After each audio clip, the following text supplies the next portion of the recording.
Britney Robbins is a serial social entrepreneur that loves innovation, forward thinking, and is constantly identifying problems that can be solved through business creation. She's worked within Chicago's entrepreneurship and tech community for the past 8 years, working within some of Chicago's top venture capital firms and incubators, including Sandbox Industries, Cleveland Avenue, Lightbank, and 1871.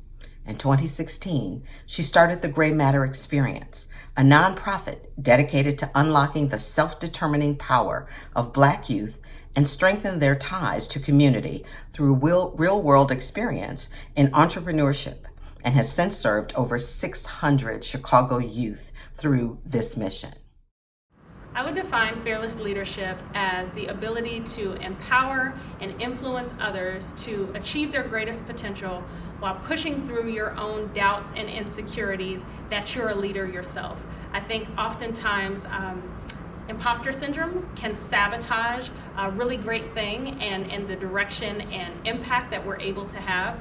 But understanding that you are making an impact, that there are people that are watching you, no matter if you think you're doing it right or not, being able to push through your own fears and doubts to empower and be an example to others is my definition of fearless leadership. A time that I demonstrated fearless leadership in my career. Honestly, I think I've done so my entire time as CEO. It has been quite the journey of building something from scratch. When I started, I had $5,000 in my bank account and no real roadmap or blueprint of what this actually looked like in practice. And so the entire journey over the last 5 years has been testing, iterating, getting feedback, making sure that I'm putting myself in rooms and positions to gain information, to educate myself, to learn from the people that I'm serving, so that I could build proper solutions to help sort of amplify the impact of the work that we do. So I think fearless leadership is just baked into being a CEO, and I've gotten firsthand experience of that over the last 5 years.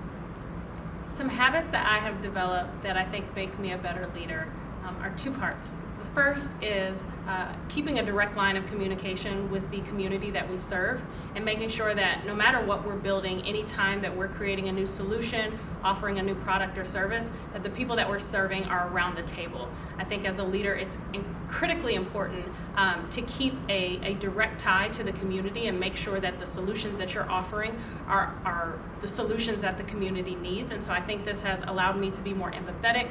It's allowed me to be more intentional about the ways in which we serve our community, and I think it goes a long way improving how servant leadership works.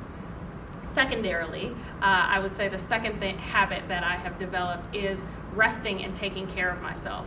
I think learning very early on that you can't pour from an empty cup, and that oftentimes, as a CEO, as a leader, we want to do so much and we have so many responsibilities. And if we're not taking care of ourselves, it's very hard to take care of the people who we're responsible for. And so I think I learned the hard way, but now know it's very important to rest and take care of yourself before taking care of others.